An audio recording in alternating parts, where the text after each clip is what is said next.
డబ్బు, అనారోగ్యం, ఉద్యోగం, వ్యాపారం అప్పులతో బాధపడుతున్నారా? వెంటనే జేకేఆర్ గురువు గారికి కాల్ చేసి అపాయింట్మెంట్ తీసుకోండి. అయితే ఈ వర్షాకాలం కావటం వల్ల ప్రకృతి పరమ శోభాయమానంగా ఉంటుంది, ప్రశాంతంగా ఉంటుంది. కొంచెం వానలు అడ్డం వచ్చినప్పటికీ షాపింగ్లకి, పూజలకి పెద్దగా ఇబ్బంది ఏమి ఉండదు. మన దారిని మనం చేసుకుంటూ ఉండొచ్చు. శ్రావణ మాసానికి ముందు వచ్చిన ఆషాఢంలోనే దక్షిణాయనం ప్రారంభమైంది. దక్షిణాయనం ఉపాసనా కాలం, పూజలు ఎక్కువ చేయాల్సిన రోజులన్నమాట ఇవి. ఇదివరకటి కాలంలో ఏం చేసేవారో కానీ ఇప్పుడు మాత్రం మనం కొన్ని సంవత్సరాలుగా, అంటే కనీసం ఒక 100 సంవత్సరాల నుంచి అనుకోండి, మనకు తెలిసినంత మటుకు మన అమ్మమ్మలు, నాయనమ్మలు కూడా ఈ వరలక్ష్మి వ్రతము, మంగళగౌరి వ్రతము చేసుకుంటూనే ఉన్నారు, మనకు తెలుసు కదా. అయితే ఈ పూజలు చేయగలిగేటువంటి ఈ రోజుల్లో పూజ ఎవరికి చేయాలి, అసలు పూజ ఎందుకు అనే దాని మీద కొంచెం ఆలోచిద్దాం. శ్రావణ మాసం లక్ష్మీ మాసం అని చెప్పుకుంటాం కదా. శ్రావణము అంటే శ్రవణ సంబంధమైనది. ఈ శ్రవణము అనేది వెంకటేశ్వర స్వామి జన్మ నక్షత్రం. కలియుగంలో కలవు వెంకటనాయక అంటారు. కలియుగానికి వెంకటనాయకుడే ప్రధాన దైవం. ఆయన నామ సంకీర్తన వల్లే చాలా పాపాలు తొలగుతాయి, కర్మ సంచయం జరుగుతుందని, కర్మశేషం మిగలకుండా పోతుందని, మనం ఏ కర్మలైతే ఇంతకుముందు చేసుకున్నామో, ముందు జన్మల్లో చేసామో వాటి నుంచి కొంత విముక్తి లభిస్తుందని ఆ కొండ ఎక్కటము, స్వామిని తలచటం వల్ల అని బాగా నమ్ముతాం మనం. అయితే స్వామివారి జన్మ నక్షత్రమైన ఈ శ్రవణ నక్షత్రానికి సంబంధించినటువంటి శ్రావణ మాసము లక్ష్మీ అమ్మవారికి అత్యంత ప్రీతిదాయకమని చెప్పబడుతుంది. లక్ష్మితో పాటుగా మంగళవారాలు మంగళ గౌరీ వ్రతాన్ని కూడా ఈ కాలంలో చేసుకుంటాం. అయితే లక్ష్మీదేవి అనగానే ఏమిటి లక్ష్మీదేవి స్వరూపం? లక్ష్మీదేవి భర్తని అనుసరించి ఉంటుంది. అనుసరించి అంటం కంటే నిత్యానపాయనిగా ఉంటుంది. ఆయన్ని వీడి ఉండదు, భర్తతోటి కలిసే ఉంటుంది. ఇప్పుడు అత్యంత శక్తివంతుడు, ప్రపంచ నిర్మాణ సారథి, ప్రపంచాన్ని నడిపేటువంటి వాడు అయినటువంటి భగవంతుడైన శ్రీమన్నారాయణుడి సతీమణి అయినటువంటి లక్ష్మీదేవి ఆయనని వదిలిపెట్టి ఉండదు. ఆయన యొక్క శక్తి లక్ష్మీదేవే అని చెప్పాలి మనం.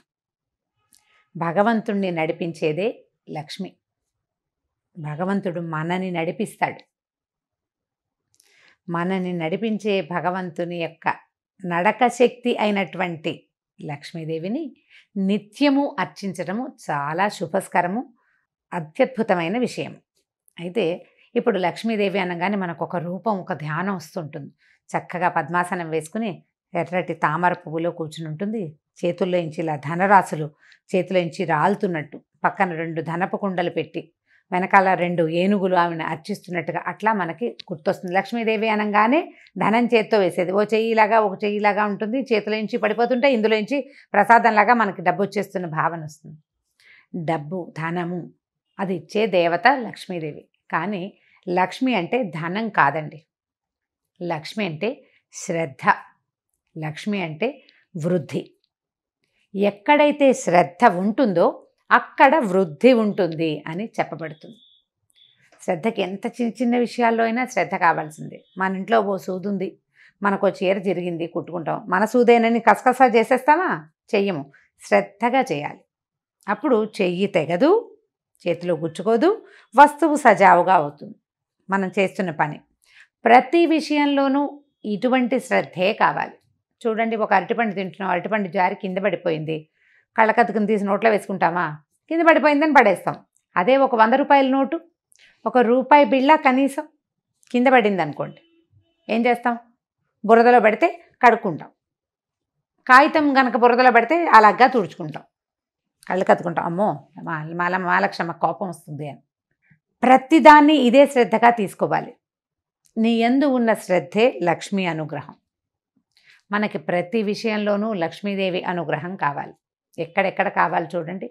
తెల్లవారి నిద్ర లేవడానికి అక్కడి నుంచి మొదలు పెడితే ప్రతిదీ, ప్రతి విషయము,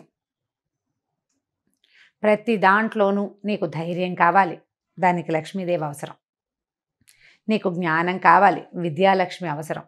నీకు ధనం కావాలి, ధనలక్ష్మి అవసరం. ధాన్యం పంటలు పండిస్తున్నావు, ధాన్యలక్ష్మి అవసరం. మన దగ్గర 4 ఆవులు ఉన్నాయి, పాడి పంట వృద్ధి చెందాలి, అక్కడ కావాల్సిన లక్ష్మి గోలక్ష్మి, గోమాలక్ష్మి, ఆవిడ సహకారం ఉండాలి.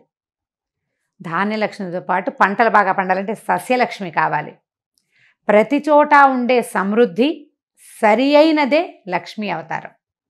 అటువంటి లక్ష్మిని సాకారంగా పూజించేందుకే ఈ శ్రావణ మాసాన్ని నిర్ధారించారు. సాకారంగా పూజించాలి అంటే మనం చక్కగా ఒక కలశం పెట్టుకుని ఆ కలశానికి చక్కగా అలంకారం చేసుకోవటం, మామిడి మండలు వాటితోటి అలంకరించుకోవటం, మామిడాకులతో అలంకారం చేసి ఒక కొబ్బరికాయ పెడతాం, దానికి ఒక వస్త్రధారణ చేస్తాం కలశానికి. కలశంలో లక్ష్మీదేవిని ఆవాహన చేసుకుంటాము. ఓ చిన్న ప్రతిమ ఏదైనా పెట్టుకుంటాము. కొద్దిగా బంగారమైన శ్రావణంలో కొనుక్కోవాలనుకుంటాము. ఈ బంగారం వృద్ధవుతుందన్న నమ్మకంతో, శ్రద్ధతోటి కొన్న వస్తువు వృద్ధవుతుంది. అదే పాయింట్. ఇట్లా మనం ప్రతి సంవత్సరము చేస్తే బోల్డ్ సంవత్సరాలు గడిచే కొద్దికి బోల్డ్ బంగారం తయారవుతుంది. అయితే ఏటా వచ్చే పూజకి పెద్దగా చెప్పుకునేందుకు ఏమీ ఉండదు.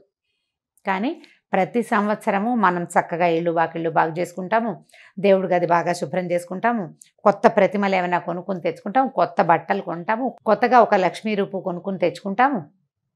పుట్టింటి వాళ్ళు ఇస్తారు, అత్తవారింటి వాళ్ళు ఇస్తారు. ఎవరికైనా ఏదైనా ఇవ్వదలుచుకుంటే శ్రావణ మాసంలో ఇస్తే ఫలితం బాగుంటుంది. బోలెడన్ని తెలుస్తూ ఉంటాయి.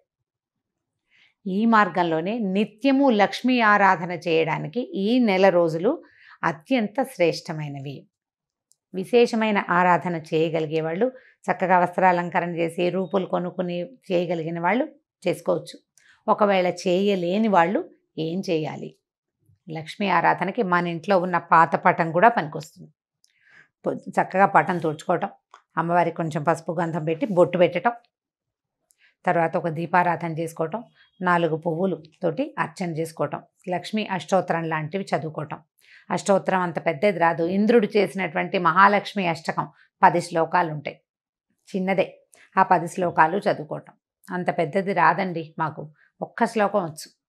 లక్ష్మీ క్షీర సముద్ర రాజతనయాంతోటైనా సరే ఆ శ్లోకం చదువుకుని అమ్మవారికి శ్రద్ధగా పువ్వులు సమర్పించి, బెల్లం ముక్క పంచదార దగ్గర నుంచి మీరు రవ కేసరి వరకు ఏది చేసి పెట్టినా సరే శ్రద్ధగా చేసి అమ్మవారికి నివేదన చేసుకోండి.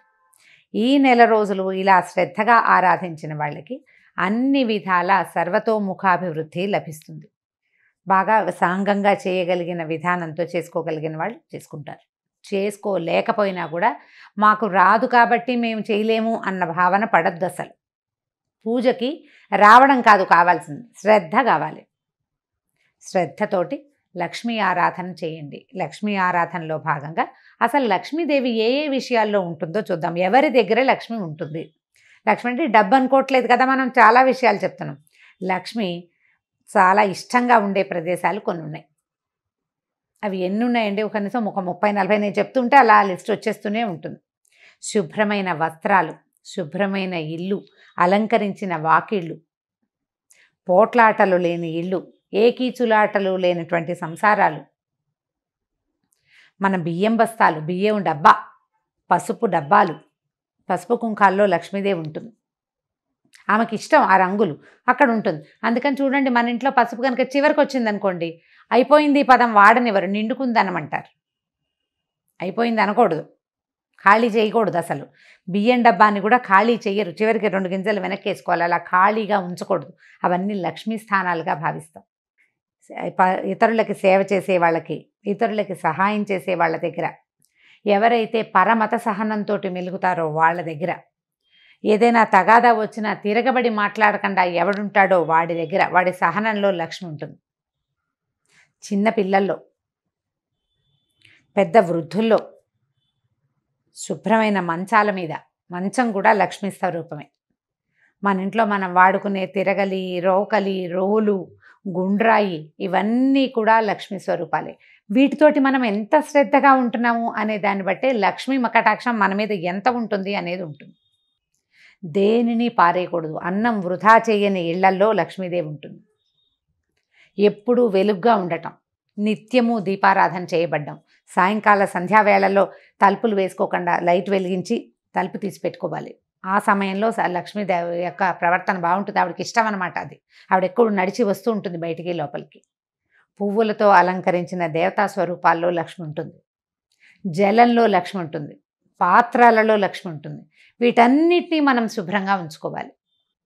ఇలా శుభ్రంగా ఉంచుకున్న వాటి వల్ల మనకి లక్ష్మి పెంపొందుతుంది. పాత్రలు శుభ్రంగా ఉన్నాయి, ఆరోగ్యం పెంపొందుతుంది. మంచం శుభ్రంగా ఉంది, చక్కని నిద్ర పడుతుంది, మరునాడు చక్కగా పనిచేస్తాం మనం. ఇల్లు శుభ్రంగా ఉంటే ఆరోగ్యము బాగుంటుంది, పవిత్రంగా ఉంటుంది, ప్రశాంతంగా ఉంటుంది.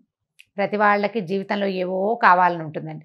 అన్నం లేని వాడికి అన్నం కావాలి, అన్నం నీళ్ళు 4 అందేవాడికి ఇంకొంచెం బెటర్మెంట్ కావాలనిపిస్తుంది, ఆ బెటర్మెంట్ కూడా ఉన్నవాడికి ఇంకా పైకి ఎదిగిపోవాలనిపిస్తుంది, ఆ పైకి కూడా ఎదిగాక వాడికి చిత్తశాంతి ఉండదు, వాడికి మనశ్శాంతి కావాలి, శాంతి లక్ష్మి అవసరపడుతుంది. ఇవన్నీ ఉంటే ఆరోగ్యం ఉండదు, ఆరోగ్య లక్ష్మి అవసరపడుతుంది. వ్యక్తులు ప్రతి వాళ్ళు ఏదో ఒక లోటుతోటే ఉంటుంటారు. ఈ లోటులు ఎక్కడ పూరింపబడతాయంటే పూజ వల్ల పూరింపబడతాయని అనుకోకూడదు, శ్రద్ధ వల్ల పూరింపబడతాయి. మనం ఏ పొరపాటు చేస్తున్నాం, దేనివల్ల నాకు ఇది వస్తోంది ఈ సమస్య అని మనకు ఆలోచన వస్తే చాలు, ఆ విషయాన్ని శ్రద్ధతోటి సరి చేసుకుంటే మనకు కావాల్సింది సమకూరుతుంది. వ్యక్తుల యందు ఉండేటువంటి శ్రద్ధే సాక్షాత్ శ్రీ మహాలక్ష్మి స్వరూపం. ఈ శ్రావణ మాసాన్ని మన యొక్క శ్రద్ధామాసంగా మార్చుకోండి. రోజు ఒక కథ విని ఒక ఇది చేసి కార్తీక పురాణంలాగా మా శ్రావణ లక్ష్మి పురాణం అని భావించొద్దు. ఇవి నెల రోజులు మీరు శ్రద్ధగా గనక ఉంటే, శ్రద్ధగా ఉండటం మీకు అలవాటైపోతుంది.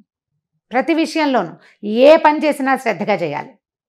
పోట్లాడినా కూడానా అని అడగండి, పోట్లాడకూడదు, పోట్లాడద్దు, కొట్లాడద్దు, కీచులాడద్దు, ఎవరితోటి తగాదా వచ్చే పరిస్థితిని అసలు రానివ్వకుండా ఉంచుకుందాం. ఈ నెలని శ్రద్ధామాసంగా భావించి ఈ నెల రోజులు ఒక దీక్షలాగా దీన్ని చేపట్టండి. ఆ తర్వాత మన ఇళ్లలో సమస్యలు తగ్గిపోతాయి. అత్తగారులతోటి కానీ, భర్తలతోటి కానీ, ఆడపడుచులతోటి కానీ, పిల్లలతోటి కానీ సమస్యలు ఉండవు. ఒకవేళ మనం ఆఫీస్లో పనిచేస్తుంటే ఆఫీసు వాళ్ళతోటి కూడా మనకు సమస్యలు తగ్గిపోతాయి. శుభ్రత, జాగ్రత్త పెరిగితే ఆరోగ్యం పెంపొందుతుంది.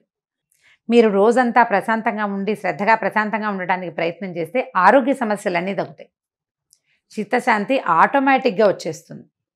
ప్రయత్నించి మొత్తం మామ్స్ అందరూ కనుక దీనికోసం ట్రై చేస్తే ఆటోమేటిక్గా డాడ్స్ అండ్ కిడ్స్ ట్రై చేస్తారు. తప్పకుండా ప్రయత్నించండి. కనీసం అయ్యో ఇవాళ చేయలేకపోయాను రేపైనా చేద్దాం అని అనుకోండి. ఇవాళ పోట్లాడేసేయాల్సి వచ్చింది, లేదా గొడవ పడాల్సి వచ్చింది, లేదా ఏదో వస్తువు పడిపోయింది, పగిలిపోయింది, పాలు విరిగిపోయినాయి, ఇలా అజాగ్రత్తలు బోల్డన్ అవుతాయి కదా, వాటన్నిటినీ సరి చేసుకునేందుకు ట్రై చేయండి. ఇవాళ పొద్దున్న నుంచి మనం ఆలోచించాలి. పాలు పొంగిపోకూడదు, జ్ఞాపకం పెట్టుకోండి. పాలు పొంగకూడదు, మన వేళ్ళు గీళ్ళు తెక్కకూడదు, మనం కాలుజారి పడిపోకూడదు, జాగ్రత్తగా ఉండాలి. అన్నం వృధా కాకూడదు, ఏ వస్తువు వృధా కాకూడదు. జాగ్రత్తగా శ్రద్ధగా కనుక చేస్తే ఈ శ్రావణ మాసం తాలూకు ఎఫెక్టు సంవత్సరం అంతా ఉంటుందండి. ఇది పూర్తిగా మన జీవితాలని బాగు చేస్తుంది. మీరు కనుక విద్యార్థులైతే ఏదైనా చదువుకుంటుంటే, హౌస్ వైఫ్స్గా ఉండి కూడా చదువుకుంటాం కదా, నేను కూడా చదువుకుంటూ ఉంటాను ఎప్పుడు. చదువుకునే వాళ్ళు శ్రద్ధగా చదవటం, ఒక సమయపాలన చేయటం, సమయపాలన యందు కూడా శ్రద్ధ కలిగి ఉండటమే ఈ మాసం మన మోటో, అదే మన స్లోగన్. శ్రావణాన్ని శ్రద్ధగా మార్చుకోండి, దానికోసం ప్రయత్నం చేయండి. ఈ మాసంలో చేయవలసిన చిన్న పూజలు అవి వ్రతాలు ఉన్నాయి కదా, ఎవరి వ్రతాలు పూజలు చేసుకుంటారు. శ్రావణ మంగళవారము శుక్రవారము కూడా మిమ్మల్ని మళ్ళీ కలుసుకోవడానికి ప్రయత్నం చేద్దాం. అయితే ఈ శ్రావణ మాసం సోమవారంతో మొదలవుతుంది. ఈ సోమవారం విధి విధానం ఏమిటో కూడా మళ్ళీ చెప్పుకుందామండి. శ్రావణాన్ని శ్రద్ధగా ఆచరించండి. నమస్కారం.